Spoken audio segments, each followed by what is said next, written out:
तुम, क्या नाम है तुम्हारा? अहिल्या। अहिल्या? ऐसा कैसे कोई गा सकता है? ये ऐसे ही आती है। क्यों? ऐसा गाना पाप है क्या? अब आप इसके लिए मुझे दंड देंगे क्या? इसीलिए इतने सिपाही लेकर आए हैं? हाँ, दंड तो मिलेगा, अवश्य दंड मिलेगा। तो फिर एक एक करके भेज दीजिए अपने सिपाहियों को मुझसे लड़ने के लिए। अहिल्या क्या कर रही है? घर चल। डरती नहीं हूँ मैं किसी से। आओ और मुझसे जीत कर दिखाओ। ए लड़की, ठहरो, इनसे मैं लड़ूंगा। अहिल्या रुक जा। क्या कर रही है तू? उनके पास बहुत से सैनिक है। कहा ना, डरती नहीं हूँ मैं किसी से। आओ। ये लो।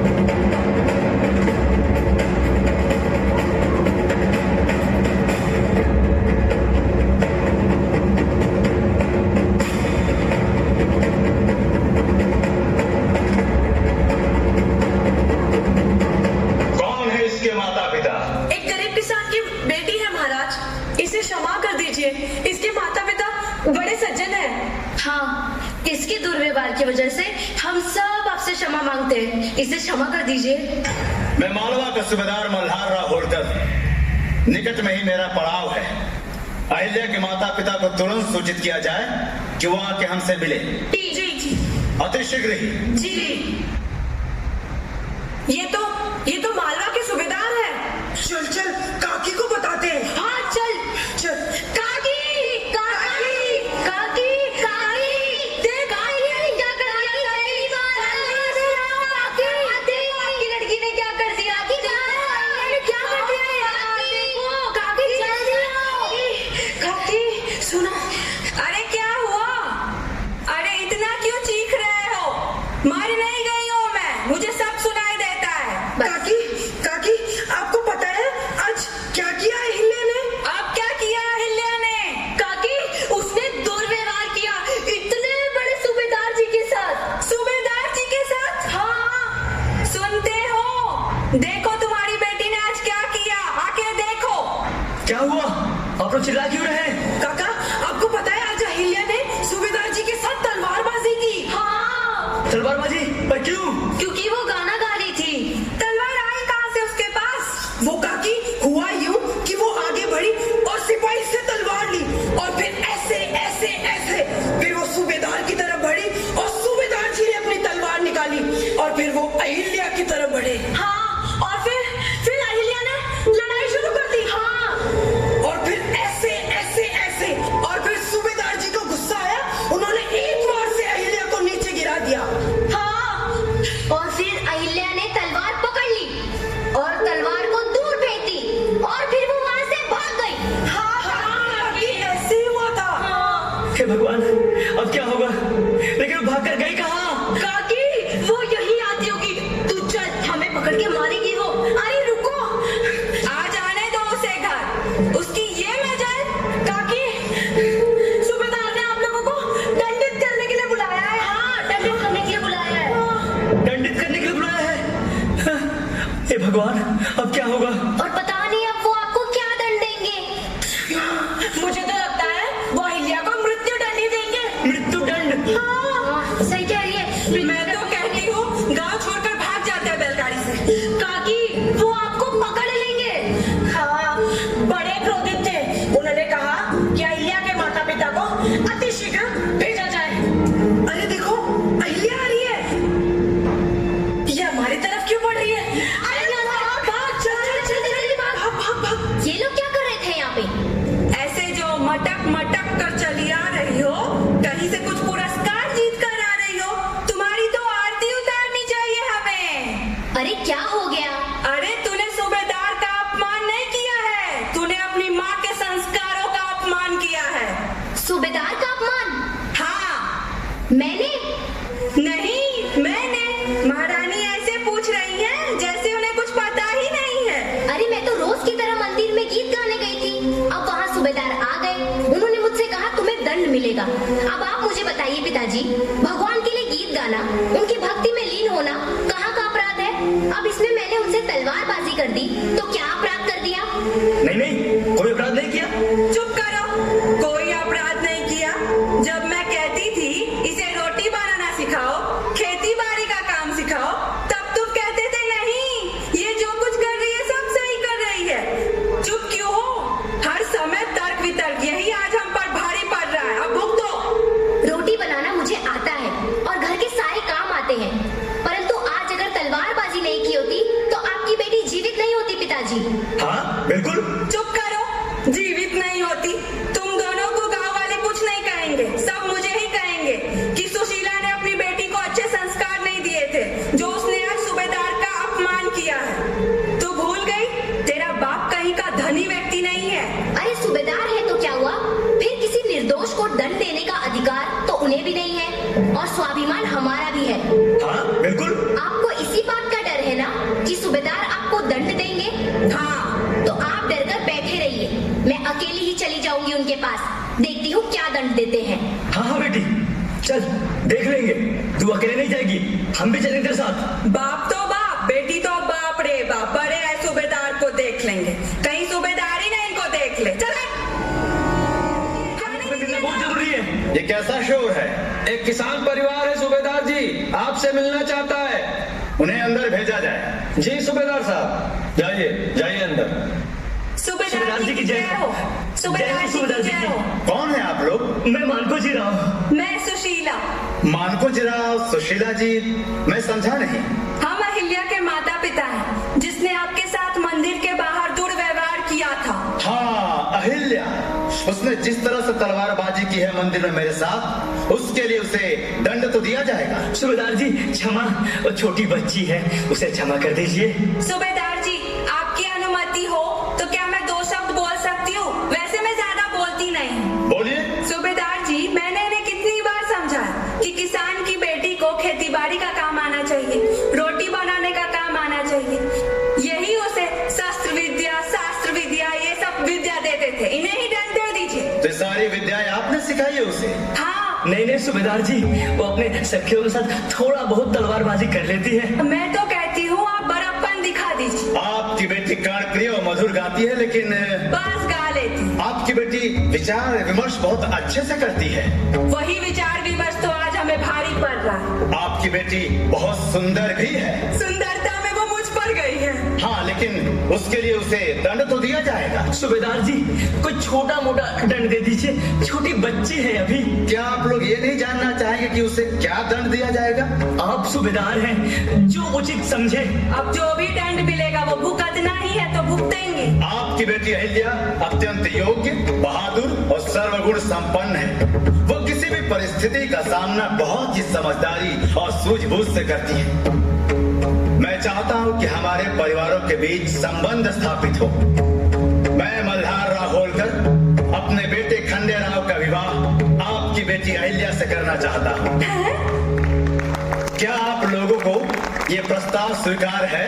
हाँ सूबेदार जी, हमें स्वीकार है। सूबेदार साहब, कहाँ आप कहाँ हम, ये कैसे संभव है? सब संभव है मानको जिराव। ये मानको जिराव या सुशीला जी निकट के गांव चौंडी के रहने वाले हैं और अहिल्या के माता पिता हैं और हमारे होने वाले समधी और समधन हैं। प्रणाम। हमारे बेटे खंडे राव का विवाह इनकी बेटी अहिल्या से तय हो गया है। बधाई हो, बधाई हो। सब सूबेदार जी की कृपा। इस विवाह में होने वाला सारा व्यय हमारी ओर से किया जाएगा। अवश्य सूबेदार जी, सारे बंदोबस्त हो जाएंगे। मानको जिराव, अब आप विवाह की तैयारी कीजिए। सूबेदार जी। मानको जिराव, उठिए उठिए, आपका स्थान यहाँ है। आइए आइए। समधी जी और समधन जी, आप दोनों लोग विवाह की तैयारी धूमधाम से कीजिए। प्रणाम। कहीं हम सपना तो नहीं देख रहे हैं? ये सपना नहीं, जो सच है।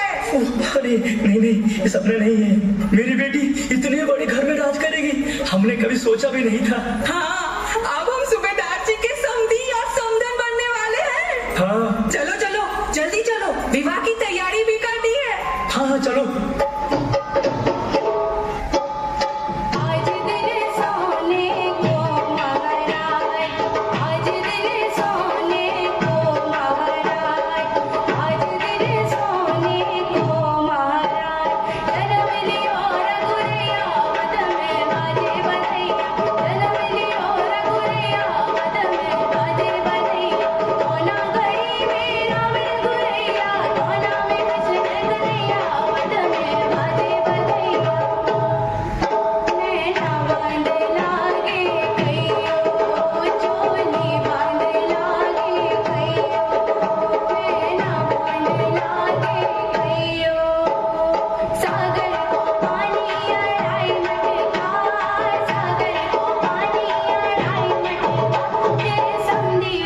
सुंदर, तुम ये रखो, और अगर कोई तुम्हें परेशान करे तो तुम हमसे कहना। जी सासू माँ। सासू माँ नहीं, माँ। आज से तुम मेरी बहू नहीं, बेटी हो। हमने संदेशा भेज दिया है खांडे राव को, बस आता ही होगा। वो कहीं बाहर गए हैं क्या? नहीं नहीं, कहीं व्यस्त होगा, किंतु तुम चिंता मत करो, वो कुछ ही देर में आ जाएगा। क्या है माँ? देखो, वो आ गया। अब तुम अपना और उसका ख्याल रखना, मैं चलती हूँ। ऐसा कौन सा आवश्यक कार्य आन पड़ा है माँ, जिस वजह से आप लोग मुझे बार बार बुलावा भेज रहे हैं? बेटा, तुम कहाँ व्यस्त हो? तुम्हें तो आज बहू के साथ होना चाहिए। चलो बैठो यहाँ। माँ, मैंने थोड़ी उसे यहाँ बैठने के लिए कहा है। वो चाहे तो यहाँ आराम कर सकती है, या हमारे राज्य महल में जाकर घूम सकती है, या फिर हमारे साथ चलकर नृत्य और संगीत का आनंद ले सकती है। ये कैसी बातें कर रहे हो? आज वो महल के बाहर कैसे जा सकती है? चलो तुम आराम करो यहाँ पे उसके साथ। माँ, मैंने अपने मित्रों के लिए विशेष आयोजन किया है, जिसमें मैंने राज्य की प्रसिद्ध नर्तकियों को बुलाया है।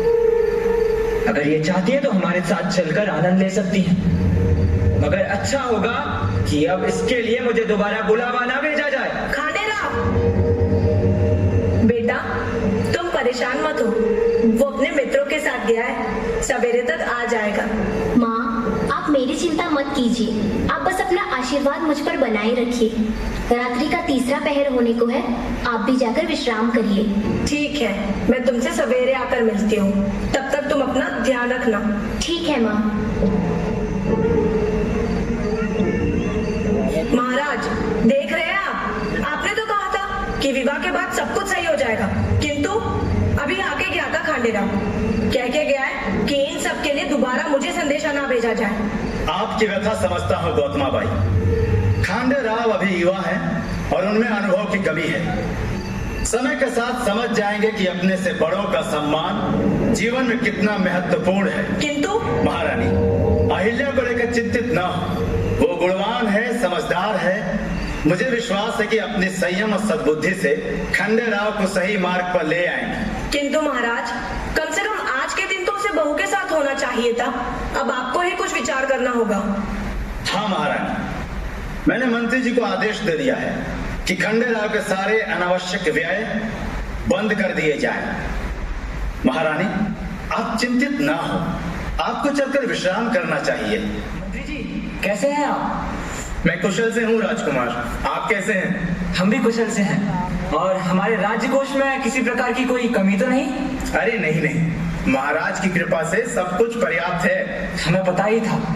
चलिए खजांची से कुछ कहिए कि मुद्राएं निकाल कर दे हमें नृत्य और संगीत के आयोजन में निकलना है।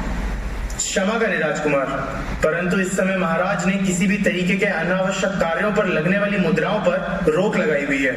ये क्या कह रहे हैं आप मंत्री जी? क्या आप नहीं समझते कला राज्य की समृद्धि के लिए कितनी आवश्यक है? मैं भली भांति समझता हूँ राजकुमार कि कला राज्य की समृद्धि के लिए अति आवश्यक है, परंतु मैं अपने महाराज के आदेश के विरुद्ध नहीं जा सकता। आप भूल रहे हैं मंत्री जी, मैं भी इस राज्य का राजकुमार हूँ। मेरा आदेश सुनना आपके लिए कितना अनिवार्य है। मैं समझता हूँ कि आप इस राज्य के राजकुमार हैं और भविष्य में होने वाले राजा भी, परंतु मैं अपने महाराज के आदेश के विरुद्ध नहीं जा सकता।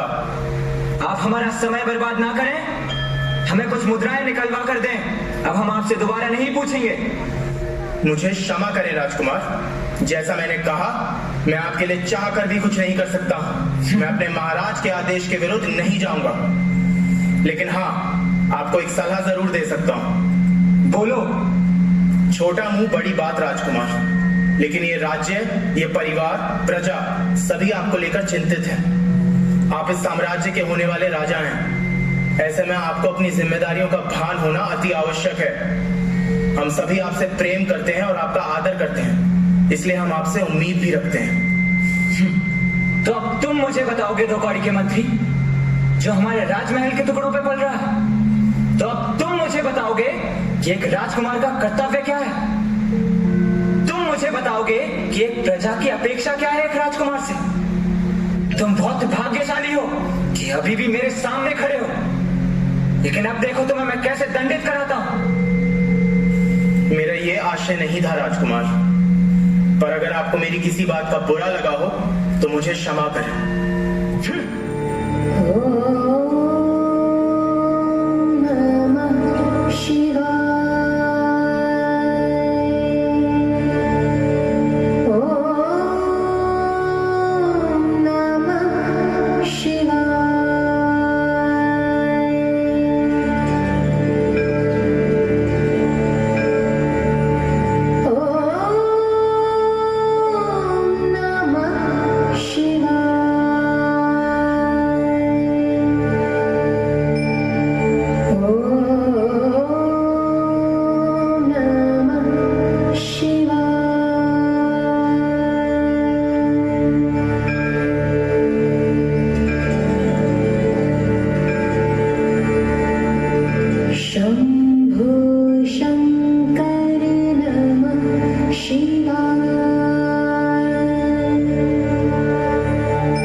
क्या है ये?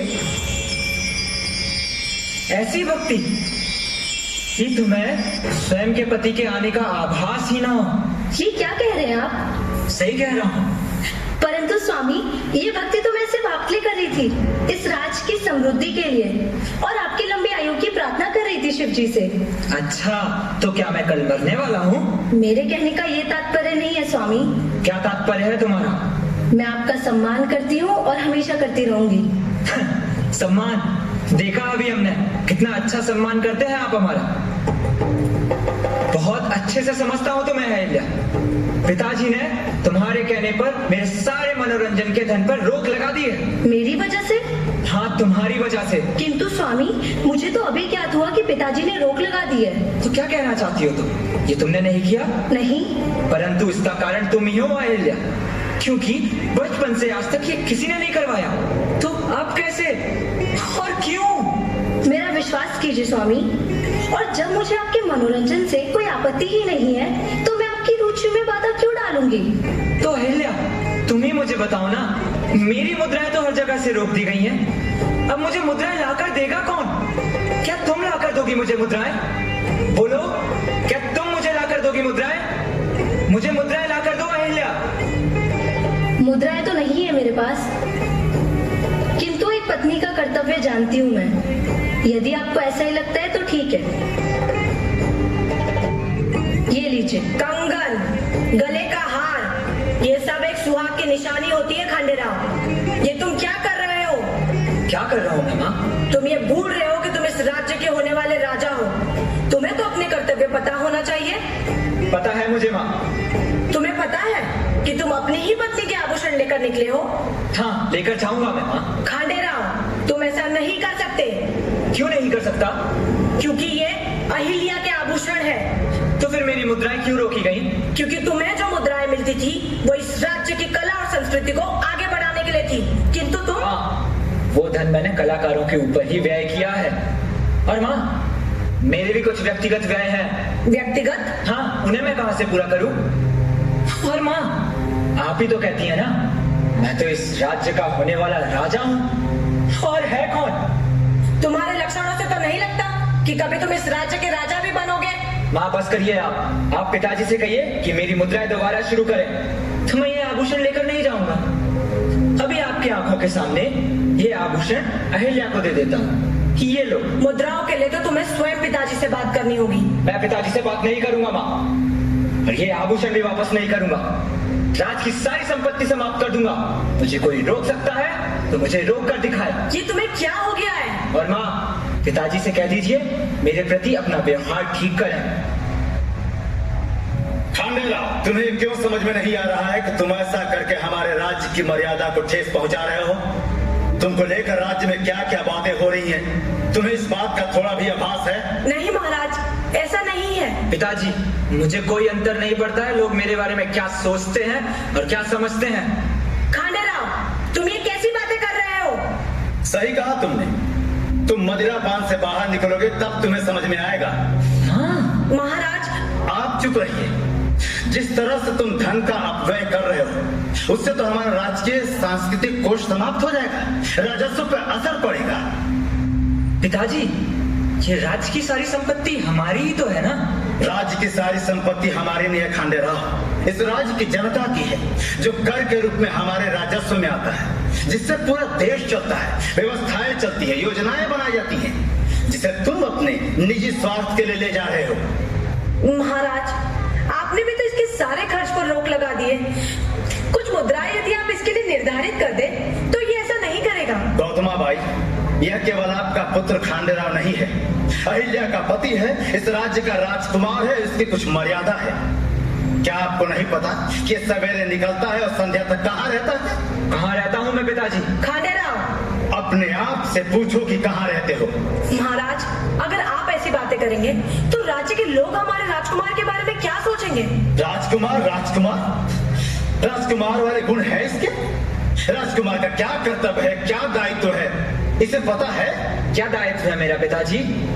बताइए। तुम राजकुमार हो, तुम्हें युद्ध कौशल के बारे में जानना चाहिए ताकि अपने राज्य की रक्षा के लिए योजना बना सके। तुम्हें धर्म, संस्कृति, इतिहास के बारे में जानना चाहिए ताकि अपने राज्य की जनता को सही दिशा में मार्गदर्शन कर सके, ना कि मदिरा पान में डूबा रहे। अहिल्या एक किसान की बेटी है। तुम इससे कुछ सीख सकते हो। ये स्त्री होकर भी राज्य के भले के लिए सोचती है। ये जिस तरह से विचार विमर्श करती है और राज्य के हित में होता है। मैं मल्हार राव होलकर कैसे बना क्या तुम जानते हो? मैं गणेरिया था, फिर सिपाही बना, फिर सूबेदार और अब इस राज्य का प्रधान बना। मुझे पता है किसी राज्य को स्थापित करना इतना आसान नहीं है खांडे राव। यह त्याग, समर्पण और वर्षों के संघर्ष का परिणाम है। महाराज, आप शांत हो जाइए।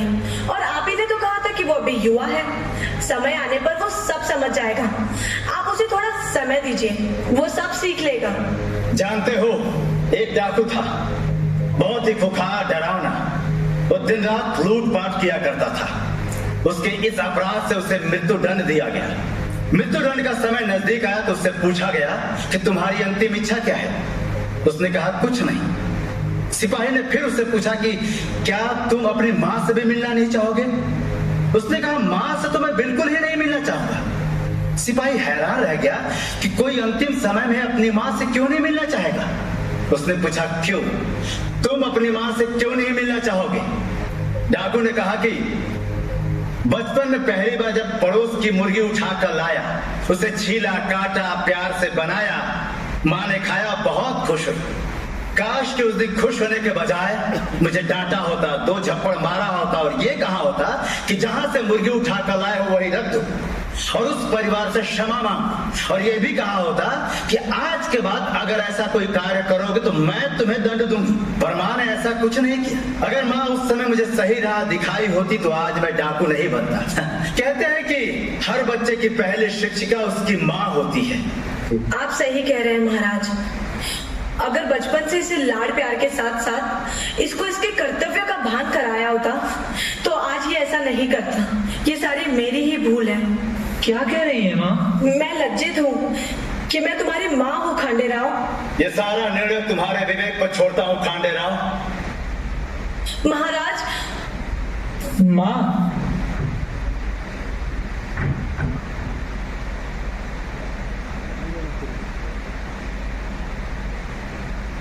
अहिल्या, मैंने तुम्हें भारी पीड़ा दी, अनेकों बार तुम्हारा हृदय दुखाया। क्या तुम मुझे क्षमा करोगी? अरे स्वामी, प्रेम तो सदैव क्षमा मांगना पसंद करता है और अहंकार सदैव क्षमा सुनना पसंद करता है। अहिल्या, तुम मेरी प्रेरणा बनी। तुम्हारे माध्यम से तुमने मुझे मेरा कर्तव्य याद दिलाया। मुझे क्षमा कर दो।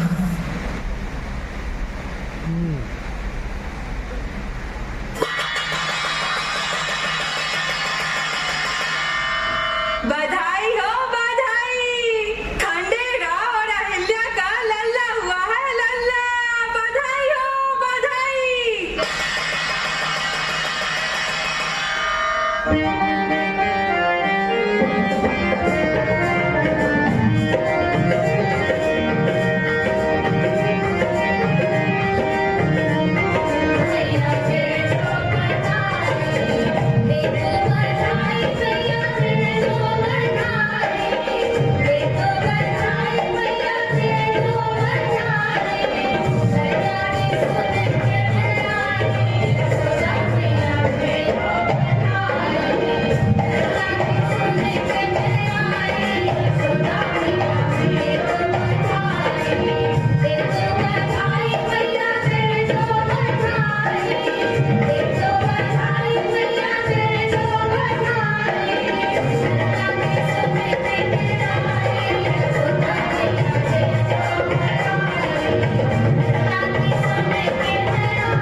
चलना चाहती हूँ स्वामी।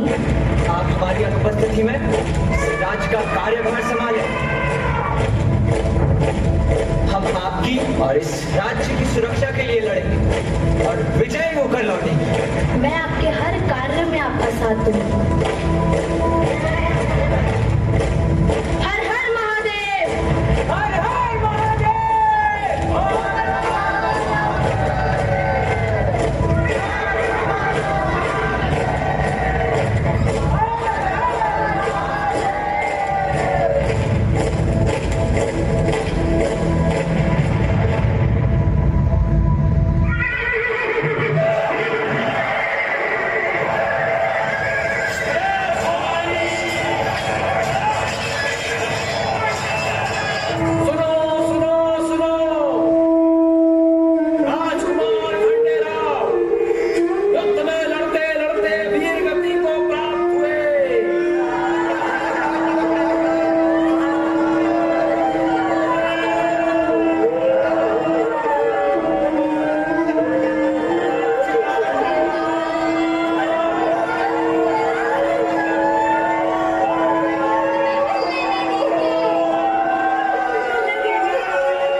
राजकुमार के जाने का दुख हम सबको है।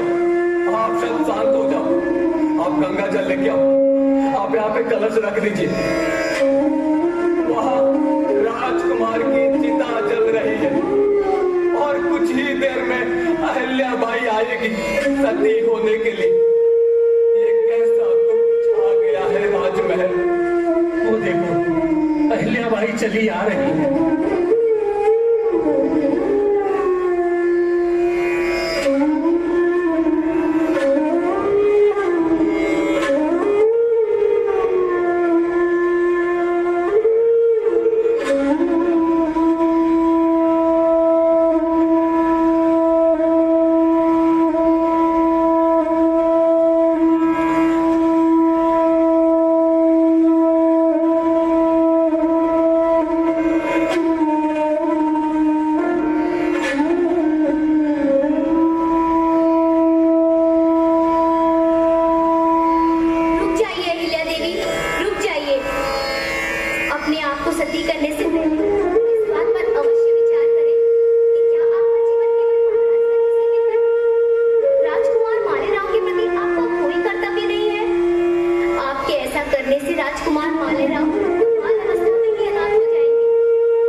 तुम केवल माले राव मुक्ताबाई की मां नहीं हो, इस राज्य के सारे बच्चे और युवाओं की माँ हो, उनकी आई हो।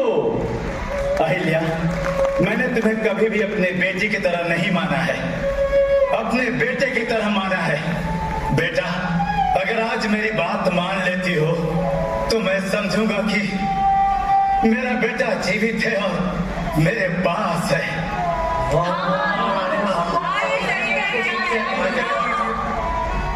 तो ठीक है पिताजी, मैं अपने पति के निधन को श्रद्धांजलि अर्पित करती हूँ और ये प्रतिज्ञा लेती हूँ कि स्त्रियों के अधिकार, उनकी मुक्ति और इस राज्य के समग्र विकास के लिए स्वयं को समर्पित करती हूँ।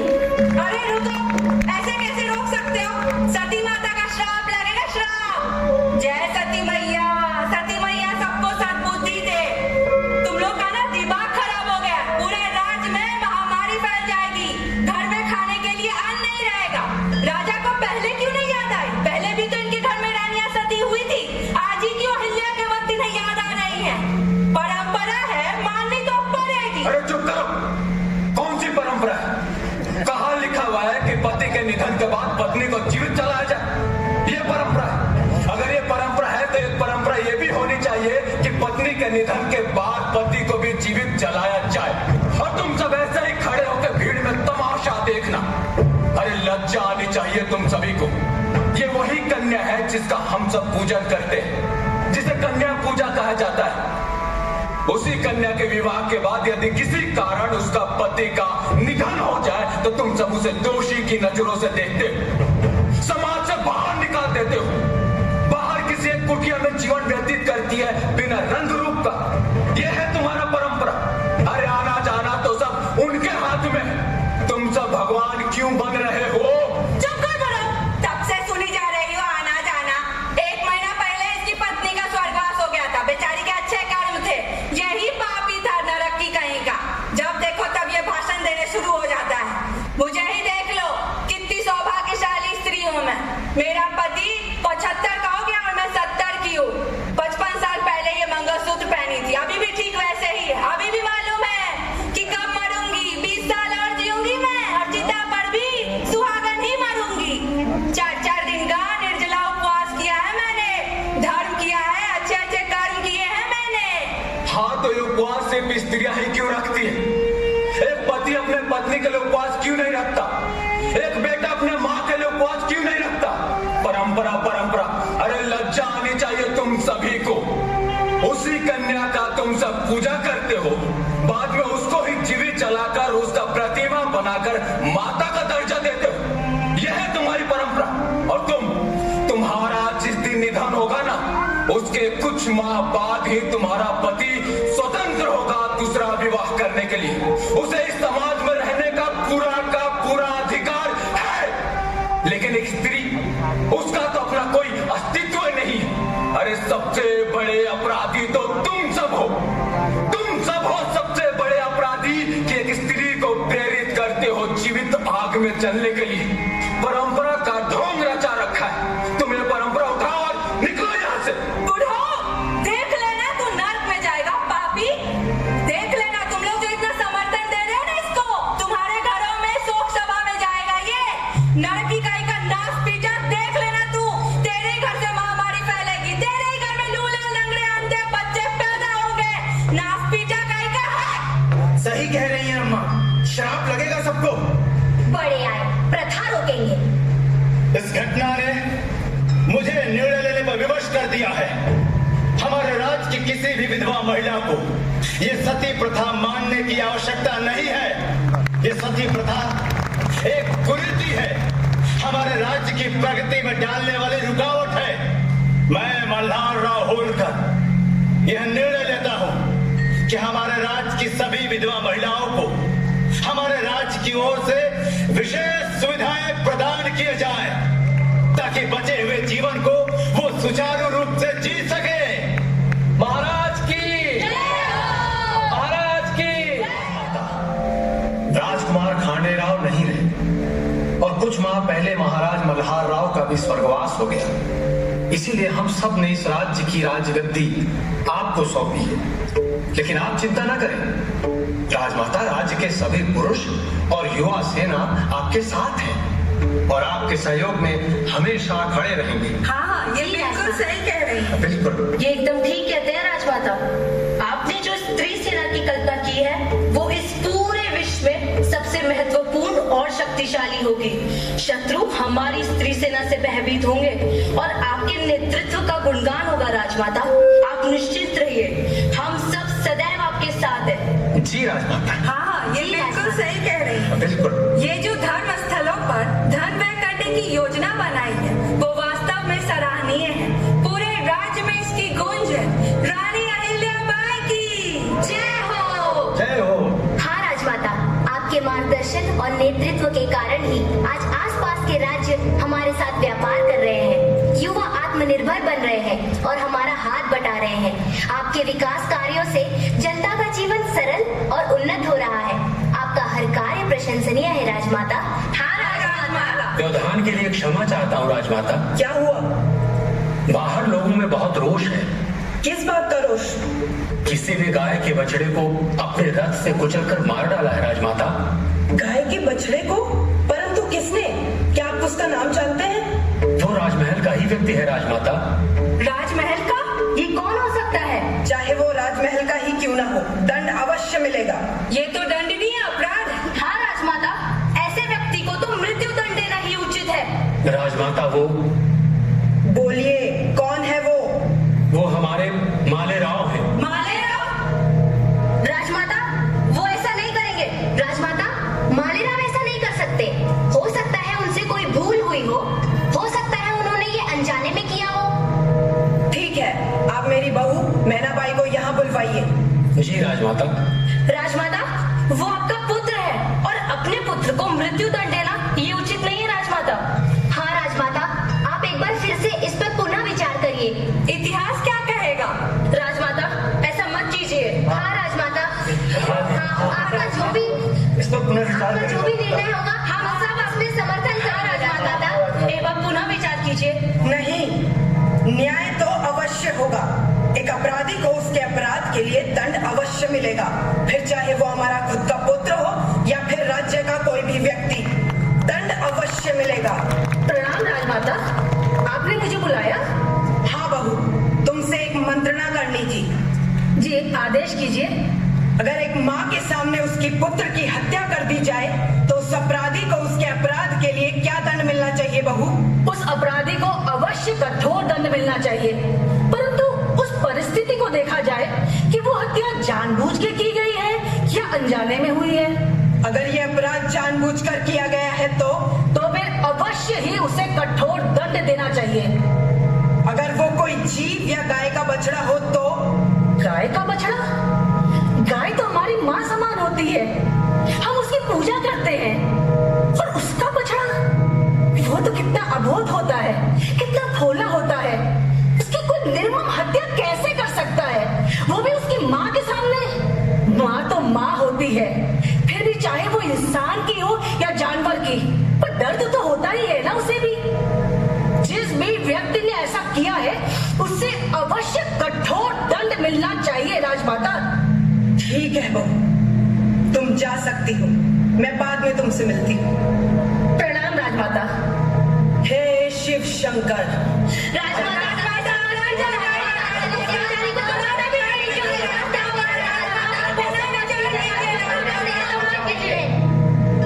श्री शंकर के आदेश से मैं ये घोषणा करती हूँ कि जिस तरीके से मालेराव ने उस गाय के बछड़े को मारा है, ठीक उसी स्थान पर उसको बांधा जाए और उसी रथ से उसको कुचला जाए। यही हमारा न्याय है। राजमाता, ऐसा कैसे करिए? अपने क्षमा कर दीजिए राजमाता। एक बार विचार कीजिए। रथ चलाओ साथी। मैं आपसे कोई क्षमा नहीं मांगूंगा माँ। मैंने ऐसा कोई कार्य नहीं किया है जिसके कारण मुझे इस तरह अपमानित किया जाए। केवल एक बछड़े की ही मृत्यु हुई है ना, उसके लिए मुझे मृत्यु दंड? मेरे पास इतना समय नहीं था कि मैं बछड़े का अपने रास्ते से हटने की प्रतीक्षा करता। मैंने अपेक्षा की थी कि तुम एक सक्षम राजकुमार बनोगे, लेकिन मेरी यह अपेक्षा गलत थी। तुम उस बछड़े को चाहते तो चिकित्सा प्रदान कर सकते थे, परंतु इस बेपरवाह रवैये से तुमने मेरे संस्कार और जीवन शैली दोनों को केवल एक अबोध जीव की हत्या इस बात का प्रमाण नहीं है कि मैं एक सक्षम राजकुमार नहीं हूं। और आपने कहा मुझे बचपन से राजकुमार की तरह रखा है। मेरे हर कार्य, हर अभिप्राय पे आपने सदैव सवाल उठाए हैं। मैं इस राज्य का राजकुमार हूं। मेरी रुचियां इस राज्य के लिए महत्वपूर्ण हैं। और राजकुमार मालेराव के रथ की गति किसी बछड़े के लिए कम नहीं हो सकती। राजकुमार के मार्ग में कोई अवरोध न आए, ये प्रजा को सुनिश्चित करना चाहिए। तुम्हारे इस घमंड ने इस गौ माँ के पुत्र के प्राण लिए हैं। हमारे लिए ये राज्य और यहाँ का हर जीव हमारे बच्चे की ही तरह है। तुम्हारी ये रुचि स्वीकार्य नहीं है। तुम्हें क्षमा नहीं किया जा सकता। क्षमा? मुझे आपसे क्षमा चाहिए भी नहीं माँ, क्योंकि ये एक अल्प कार्य है और राजकुमारों के सर अल्प कार्यों के लिए नहीं झुकते। अगर आपको लगता है कि मैंने अपराध किया है तो मैं ये अपराध बार बार करूंगा, लगातार करूंगा, 100 बार करूंगा। बातों में समय व्यर्थ मत कीजिए। चढ़ा दीजिए ये रथ मुझ पे और जीत लीजिए अहंकार की जंग। आइए रथ चलाओ साथी। मुझे क्षमा करे राजमाता। तुमने सुना नहीं मैंने क्या कहा? राजमाता, आप चाहे तो मुझे दंड दे दीजिए, लेकिन मुझे क्षमा कर दीजिए। ठीक है, अब मैं रथ स्वयं चलाऊंगी। राजमाता ऐसा मत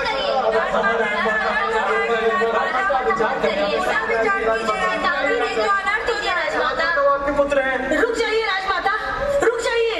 हट जाओ बहू। नहीं राजमाता, इन पर रथ चढ़ाने से पहले आप मुझ पर रथ चढ़ा दीजिए, क्योंकि वैसे भी इनके जाने के बाद मेरा तो कोई अस्तित्व रहेगा ही नहीं। इससे अच्छा होगा कि आप इनसे पहले मुझे समाप्त कर दीजिए। क्या तुम भूल गई हो कि इसका अपराध क्या है?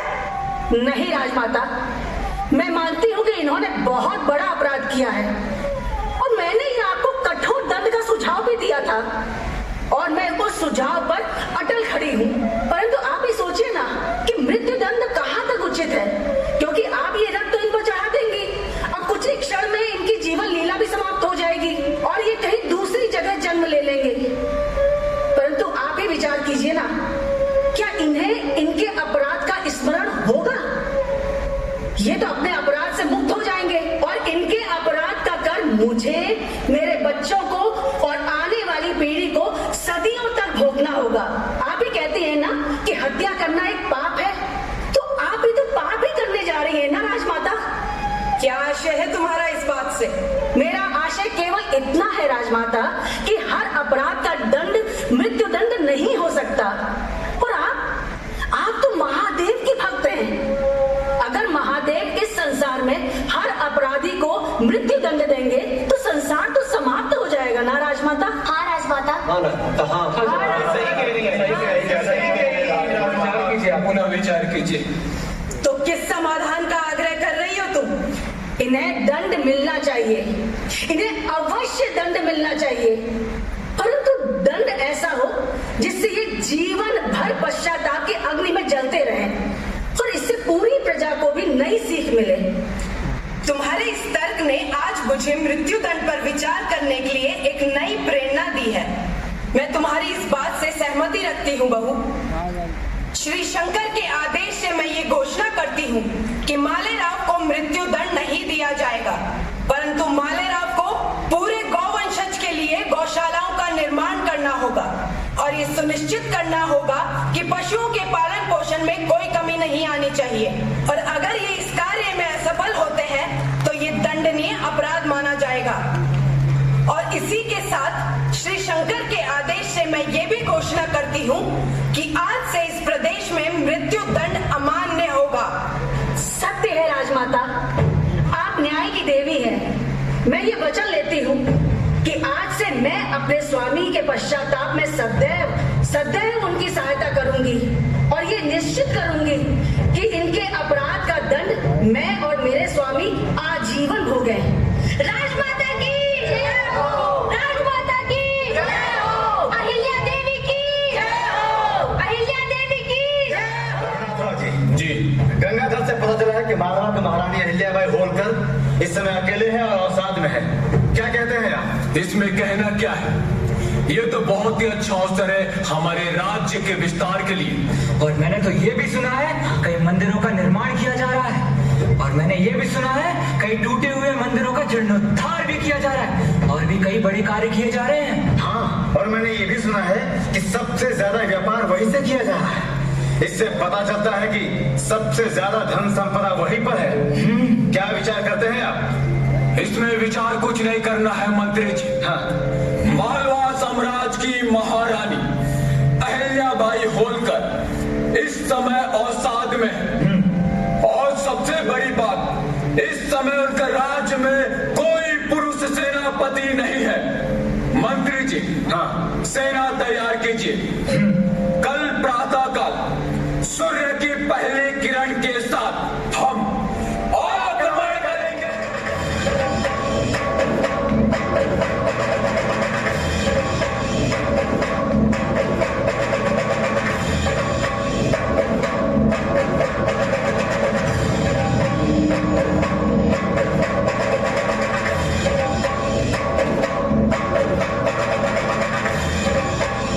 राजमाता की जय।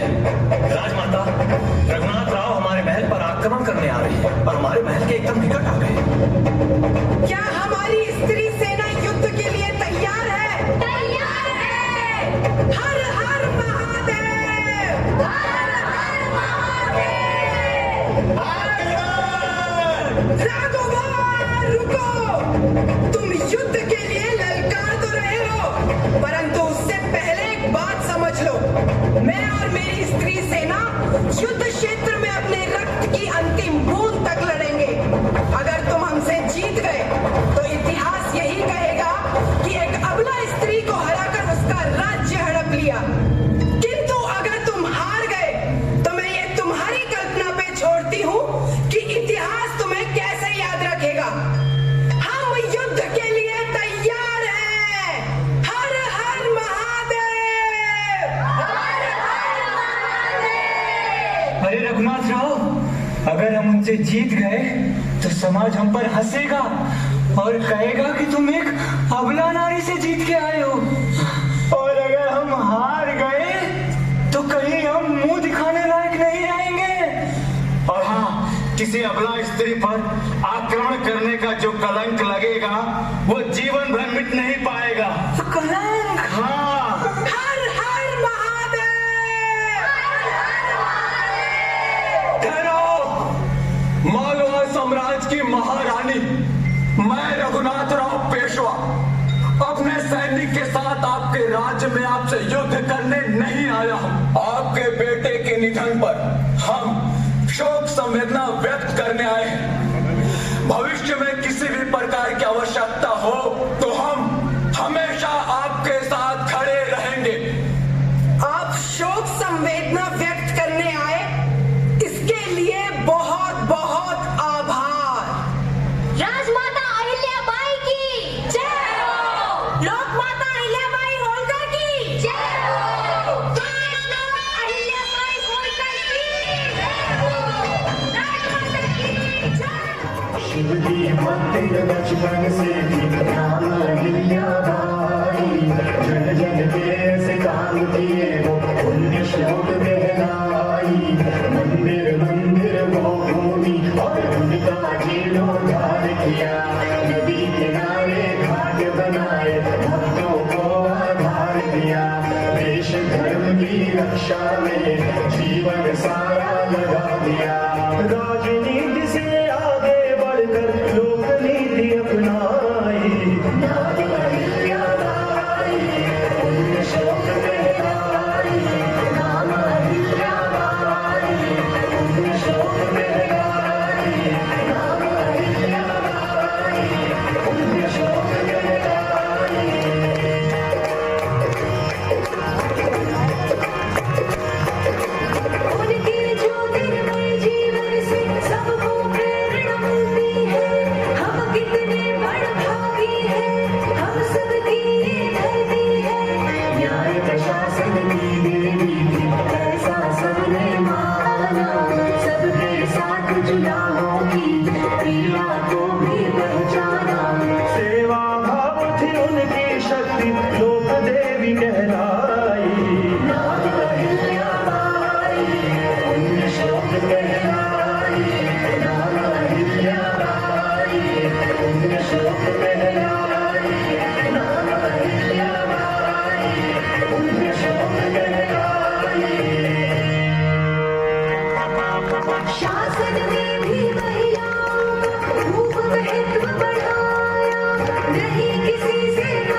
धर्म की रक्षा हो, अपनी संस्कृति खूब करे, ऐसी सबकी इच्छा हो। मिले प्रेरणा हम सबको, इसलिए कथा ये सुनाई। नाम अहिल्याबाई, पुण्य शोक कहलाई, नाम अहिल्याबाई, पुण्य शोक कहलाई, नाम अहिल्याबाई, पुण्य शोक कहलाई। आपका गुरु जी बहुत अच्छे हैं। हाँ, गजब।